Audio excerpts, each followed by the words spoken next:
سوائے ان لوگوں کے جنہوں نے ان کی چوری کی ہے. بالکل درست، بالکل درست. عفنان صاحب کیا یہ بھی، کیونکہ میں آج دیکھ رہی تھی مختلف سوشل میڈیا پر نظر آ رہا ہے، پھر سرکاری رپورٹ کا حوالہ بھی دیا جا رہا ہے کہ کچھ خراب گندم بھی یہ درآمدگی میں آ گئی، ساری 12-13 لاکھ ٹن جو ہے وہ اس میں کیڑے لگی ہوئی خراب گندم آئی. Is it true? یہ بات بھی آئی تو ہے، یہ ابھی انویسٹیگیشن کے اندر مزید اس کے اوپر دیکھا سرکاری رپورٹس میں آئی ہے یہ بات. یہ کہاں سے آ رہے تھے گندم جو کیڑے وہاں سے ہے؟ جی یہ عفنان صاحب بتا سکے. یوکرین والی پاکستان، یوکرین کا 4-5 ملک کا. اچھا کیڑے بھی ہم نے درآمد کیے؟ کیڑے بھی درآمد کیے، بالکل آپ ٹھیک کہہ رہے ہیں. یہاں کیڑوں کی کمی تھی. میں ایک بات ایڈ کر دوں اس کے اندر. انہوں نے فرمایا کہ مسلم لیگ نون کی ہسٹری جو ہے وہ یہ ہے کہ ہم کسانوں کے نہیں ہیں. آپ دیکھیں اس ملک کی بدقسمتی کہ 2016، 17 اور 18 میں گندم امپورٹ کی جگہ ہم نے ایکسپورٹ کی ہیں، اور جب پی ٹی آئی کی حکومت آئی تو ہم نے دوبارہ سے امپورٹ کرنا شروع کر دیا، اور کسان کے حق میں جو ہیں وہ یہ ہیں اور ہم نہیں ہیں. اب ابھی ڈیٹا نکال کے دیکھ لیں، ویٹ امپورٹ ڈیٹا ہسٹوریکل نکال لیں، آپ کو سارا کا سارا آ جائے گا. بات یہ ہے کہ خالی ہوائی باتیں کر دینے سے تو کسانوں کا معاملہ حل نہیں ہوگا نا. ہم یہ سمجھتے ہیں کہ جو کوئی بھی رسپانسبل ہے، میں نے دیکھے پہلے بھی آپ کو یہ بات کی، جو رسپانسبل ہے. سر اس بار بمپر کراپ ہوئی ہے، لیکن اس بار بھی ہم درآمد کر رہے ہیں سر. میں تو آپ سے کہہ رہا ہوں، زیادہ اس سال ہے. میں تو کہہ رہا ہوں دیکھیں 10 مارچ کو تو حکومت آئی ہے، 9 یا 10 مارچ کو حکومت آئی ہے.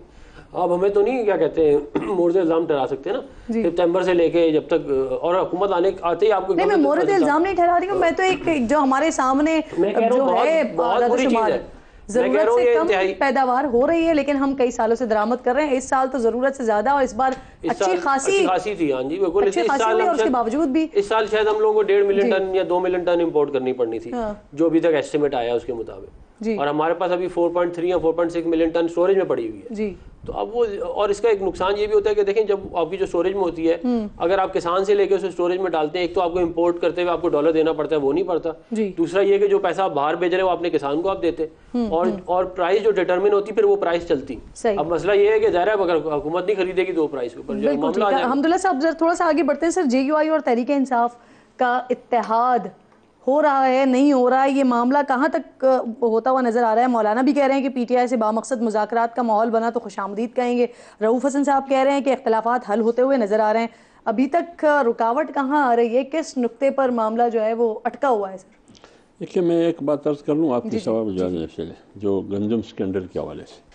پہلی بات تو یہ ہے کہ میں نے کہا پہلے ابھی بھی کہ سب سے پہلے تو جن لوگوں کا نام آتا ہے، خواہ نگراں وزراء میں ہو یا بیوروکریسی میں ہو، جو بھی ہو، ان کے خلاف ایکشن ہونا چاہیے. پہلے تو اس کا نام ACL میں شامل ہونا چاہیے.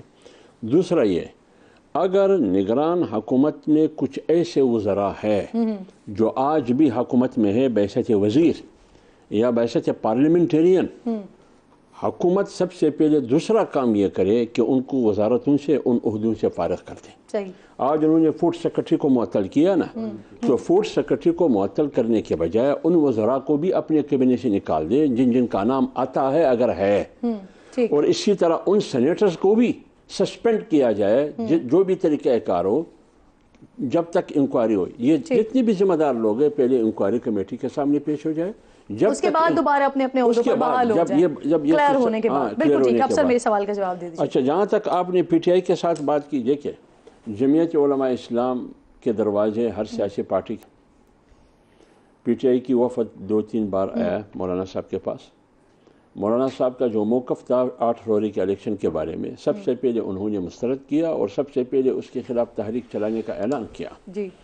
اور اس مینڈیٹ کو عوامی مینڈیٹ انہوں نے ڈکلیئر نہیں کیا. انہوں نے کہا یہ موجودہ جو اسمبلی ہے یہ عوام کی اسمبلی نہیں ہے، یا یہ کسی اور طاقت کی اسمبلی ہے.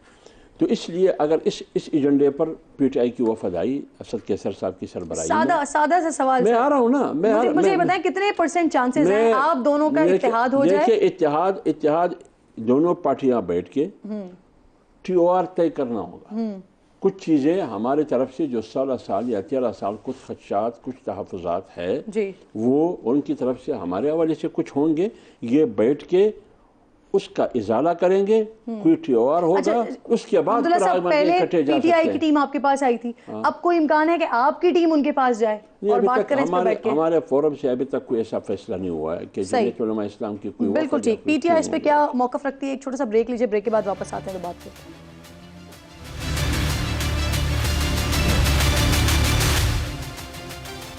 ویلکم بیک ونس اگین جی. میرے تینوں معزز مہمان اسٹوڈیو میں میرے ساتھ موجود ہیں. محمود صاحب, بریک سے پہلے ہم بات کر رہے تھے کہ کیا جے یو آئی اور تحریک انصاف کے اتحاد کے کتنے % چانسز ہیں, تو یہاں پر تو ابھی تک یہ سوچ نہیں پائی جا رہی ہے کہ ان کی ٹیم آپ کے پاس آ رہی ہے کسی میٹنگ وغیرہ کے لیے. آپ کے پاس کیا ہے سر؟ دیکھیے, میں ایک چیز کر لیتا ہوں جو میرے لحاظ سے بہت امپورٹنٹ بات ہے. ابھی ہم پہلے سیگمنٹ میں آپ بات کر رہے تھے, سوال یہ ہوتا ہے کہ جب ابھی یہ جو اس کا امپیکٹ آئے گا, یہ خالی یہ اس کا نہیں ہے. جب کسان اپنے فصل بیچ نہیں پائے گا پروفٹ میں, وہ اگلی فصل کے ساتھ کیا کرے گا؟ تو یہ ایک وشوس سائیکل میں چلا گیا. ہم آلریڈی آئی ایم ایف سے لے رہے ہیں, اس سے 3 گنا 4 گنا اگلے 1 سال تک ہی ہوگا. لیکن ایک دوسرا سوال اٹھتا ہے, ہم نے یہ یوکرین سے کیوں لیا ہے؟ کیا کہیں کوئی ہو سکتا ہے کسی کو خوش کرنے کے لیے, کسی ملک کو خوش کرنے کے لیے یہ ساری ڈیل کی گئی ہو کہ بھئی آپ لوگ یوکرین سے لے لو, اس کے بدلے یہ کر لو؟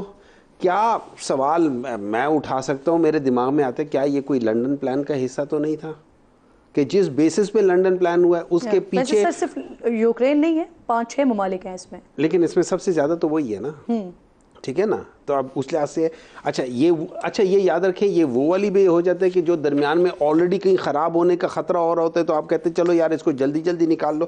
یہ ساری چیزیں کر لینا, تو آپ کہتے ہیں کہ جماعت علماء اسلام کے ساتھ ہم کیوں نہیں ملیں گے. میں یہ سمجھتا ہوں کہ وہ کون سی ایسی پولیٹیکل پارٹی ہے جو اس ایشو پہ کٹھے مل کے اور الیکشن کے ایشو پہ نہیں ملیں گی. اب اس کا سوال یہ نہیں ہے کہ کون کس کے پاس جاتا ہے, یہ ضروری نہیں ہے. ضروری یہ ہے وہ ایشو کتنا امپورٹنٹ ہے. آپ لوگ جا رہے ہیں اس ایشو کو لے کر. دیکھیں, اگر آپ مجھ سے پوچھیں وہ ایشو اتنا امپورٹنٹ ہے. پاکستان کا جو سب سے امپورٹنٹ ایشو ہے, جو پولیٹیکل کلچر کو جس نے خراب کیا ہوا ہے, جس نے پولیٹیکل میرٹ کو خراب کیا ہوا ہے, وہ ہے فری فیئر ٹرانسپیرنٹ الیکشنز. اگر فری فیئر ٹرانسپیرنٹ الیکشنز کے لیے آپ مجھ سے پوچھیں, میں ہر اس پارٹی کے پاس جانے کو تیار ہوں گا جو اس کے اوپر سٹینڈ لینا چاہتی ہے. صحیح, بالکل. تو چاہے مجھے 1 دفعہ نہیں 4 دفعہ بھی جانا پڑے, وہ ایشو بہت امپورٹنٹ ہے, کیونکہ اس کی وجہ سے پاکستان کی پالیٹکس ٹھیک ہوگی.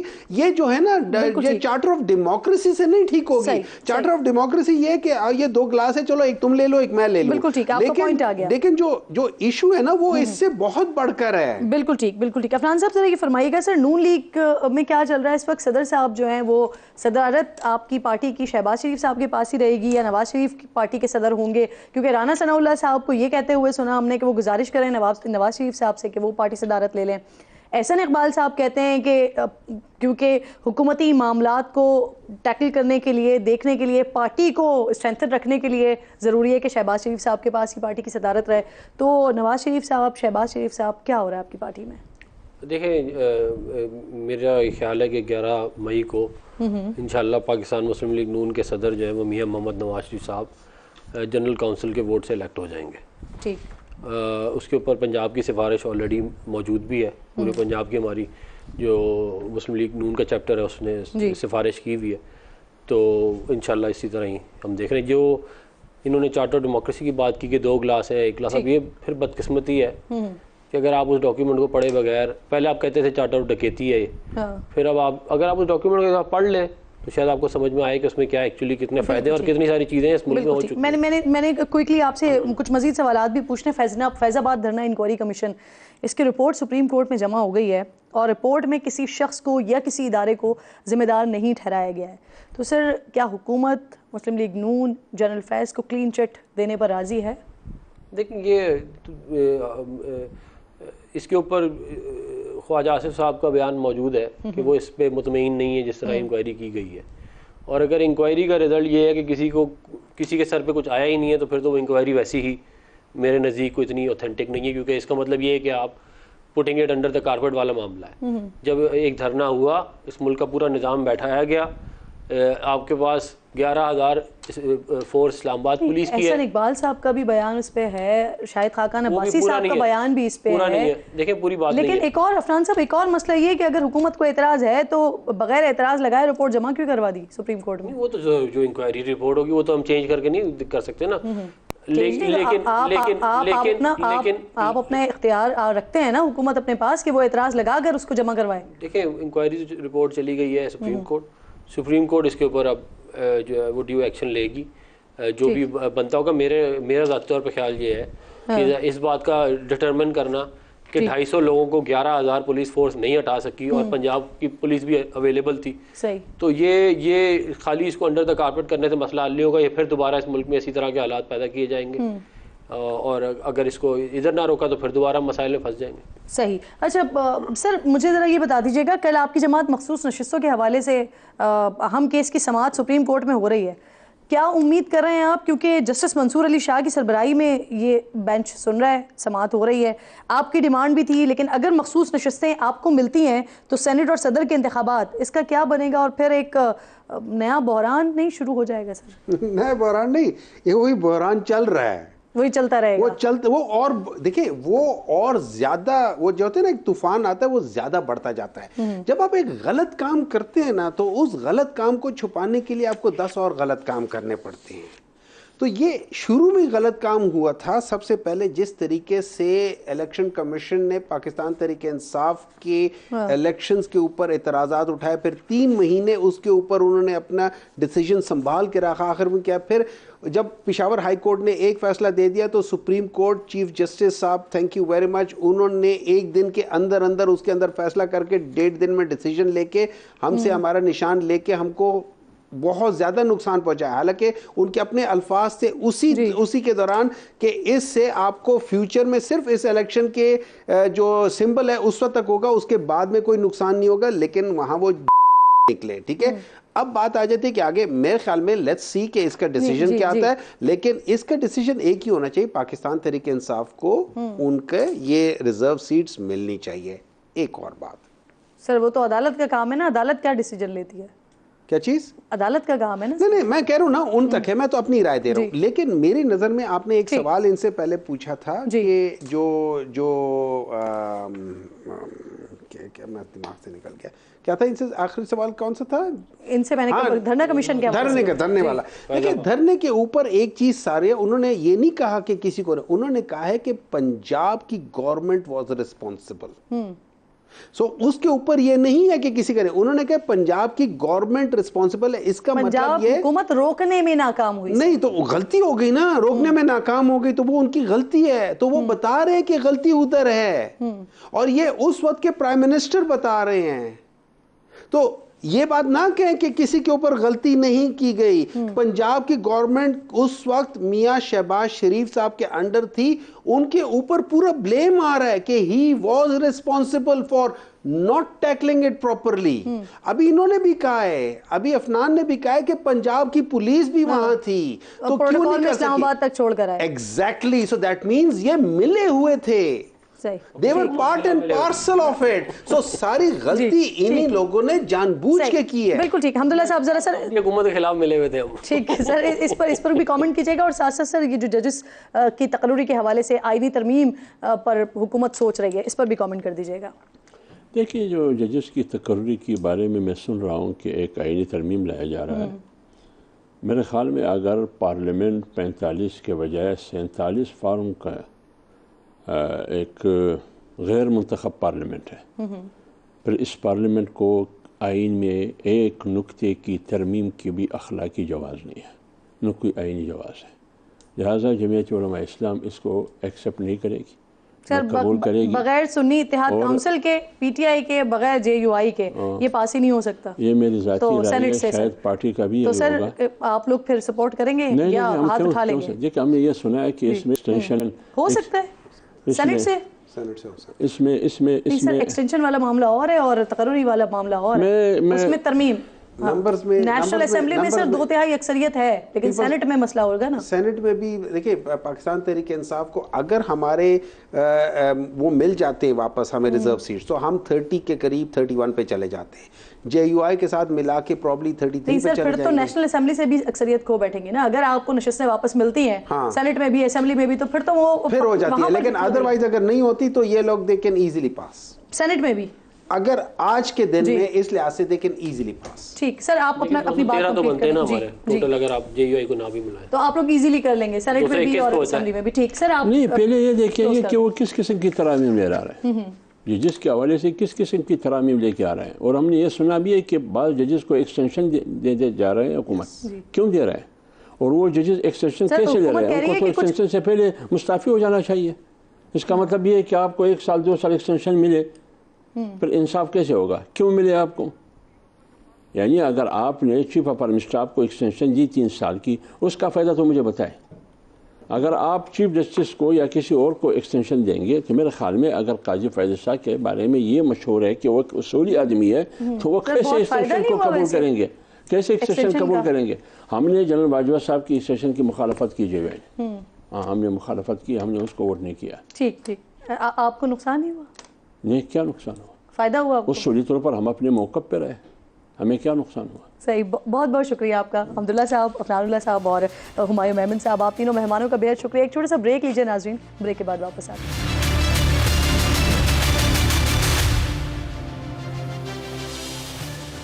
پروگرام میں ایک بار پھر آپ کو خوش آمدید کہتی ہوں ناظرین. پاکستانی نژاد صادق خان نے لندن کے میئر بننے کی ہیٹ ٹرک کرتے ہوئے تاریخ رقم کی ہے. لندن میئر کے الیکشن میں لیبر پارٹی کے صادق خان کو 10,88,000 سے زائد ووٹ ملے ہیں، جبکہ ان کی مخالف کنزرویٹو پارٹی کی سوزین ہال 8,13,000 ووٹ حاصل کر سکیں. صادق خان کی بطور میئر گزشتہ 2 ادوار کی کارکردگی کو ان کے تیسری مرتبہ منتخب ہونے کی وجہ قرار دیا جا رہا ہے، جس میں بطور میئر ہوپر کی منفرد اسکیم متعارف کروانا شامل ہے، جس کے تحت 1 گھنٹے تک مسافر جتنی چاہیں بس اور ٹرام ایک ہی ٹکٹ میں تک ہیں. جبکہ رواں سال کے آغاز میں صادق خان نے بطور mayor London transport for London کی سروسز کے کرائے مارچ 2025 تک منجمد کر دیے، جس سے مسافر سالانہ 90 پاؤنڈز کی بچت کر سکیں گے.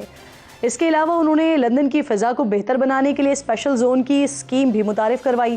ساتھ ہی ماہرین لندن میں نئے گھروں کی تعمیر کے وعدے، ٹرانسپورٹ اخراجات میں کمی، چھوٹے بچوں کے لیے اسکولز میں مفت کھانے کے وعدوں کو بھی ان کی کامیابی کا راز بتا رہے ہیں. لیکن دوسری طرف ان کے ناقدین صادق خان پر لندن میں جرائم کی بڑھتی ہوئی شرح کو نظر انداز کرنے کا الزام لگاتے ہوئے گزشتہ سال لندن میں چاقو سے حملوں کے واقعات اور جرائم کی شرح میں اضافے پر انہیں شدید تنقید کا نشانہ بنا رہے ہیں. صادق خان کی لیبر پارٹی نے بلدیاتی انتخابات میں اچھی کارکردگی دکھائی ہے، لیکن اس میں ایک منفی پہلو مسلم اکثریتی علاقوں میں کم ووٹ پڑنا ہے، جس کی وجہ لیبر پارٹی کی غزہ جنگ پر اسرائیل نواز موقف سمجھا جاتا ہے. صادق خان 2016 میں پہلی مرتبہ اور 2021 میں دوسری مرتبہ لندن کے میئر منتخب ہوئے تھے. یہاں ناظرین دلچسپ بات یہ ہے کہ 2016 میں صادق خان کے مقابلے میں عمران خان کی سابقہ اہلیہ جمائمہ خان کے بھائی زیک گولڈ سمتھ تھے، اور اس وقت بانی تحریک انصاف نے گولڈ سمتھ کی حمایت کی تھی. صادق خان نے پہلی مرتبہ لندن کا مسلمان میئر منتخب ہونے کے بعد ایک انٹرویو میں زیک گولڈ سمتھ کی جانب سے اور مسلمانوں کے حوالے سے منفی پروپیگنڈے کے باوجود ان کے لیے عمران خان کی حمایت پر سوال بھی اٹھایا تھا. صادق خان کو دہشت گردی کے خلاف بولنے پر دھمکیاں بھی ملتی رہی ہیں. صادق خان نے برطانیہ میں ہم جنس پرستی کے حق میں ووٹ دیا تھا. 2019 میں بطور میئر لندن صادق خان نے مسئلہ کشمیر پر انڈیا مخالف مارچ کی مذمت کرنے کے ساتھ احتجاج رکوانے کے اختیارات نہ ہونے کے باوجود اسے رکوانے کی ہر ممکن کوشش کی تھی. گزشتہ سال غزہ جنگ میں فوری سیز فائر کا مطالبہ کرنے پر انہیں لندن کے یہودی مذہبی رہنما کی جانب سے سخت تنقید کا سامنا بھی کرنا پڑا تھا. 1970 میں لندن میں پیدا ہونے والے صادق خان کے والدین پاکستان سے ہجرت کر کے برطانیہ گئے. ان کے والد بس ڈرائیور تھے. صادق خان کی ابتدائی پرورش سرکاری فلیٹ میں ہوئی تھی. انہوں نے یونیورسٹی آف لندن سے قانون کی ڈگری حاصل کی. صادق خان نے سیاست کا آغاز کاؤنسلر بن کر کیا. میئر لندن بننے سے پہلے صادق خان 2005 سے 2016 تک رکن پارلیمنٹ بھی رہے. صادق خان کسی بھی مغربی ملک کے دارالحکومت کے پہلے مسلمان میئر ہیں، اور صرف یہی نہیں ہے، سال 2000 میں لندن کے میئر کا عہدہ تخلیق ہونے کے بعد سے 3 مرتبہ میئر منتخب ہو کر صادق خان لندن کے پہلے اور واحد رہنما بھی بن گئے ہیں. وزیر اعظم شہباز شریف صادق خان کو تیسری بار لندن کا میئر منتخب ہونے پر مبارکباد دیتے ہوئے کہا ہے کہ ایک محنتی برطانوی پاکستانی کے قابل فخر فرزند نے ہر پاکستانی کا سر فخر سے بلند کر دیا ہے. پروگرام کے آخر میں مجھے اس وقت زاہد خان کر رہے ہیں، عوامی نیشنل پارٹی سے آپ کا تعلق ہے، اپنے عہدے سے انہوں نے استعفیٰ بھی دے دیا. بہت شکریہ. السلام علیکم زاہد خان صاحب. سر سب سے پہلے تو ذرا یہ فرما دیجئے، آپ نے کل اپنی پارٹی کے جو عہدے سے استعفیٰ بھی دے دیا، آپ نے جیسی چھوڑی پارٹی، آپ کی پارٹی نے انجینئر احسان کو نیا سیکرٹری اطلاعات منتخب کر دیا. کیا وجہ بنی سر پارٹی عہدہ چھوڑنے کی؟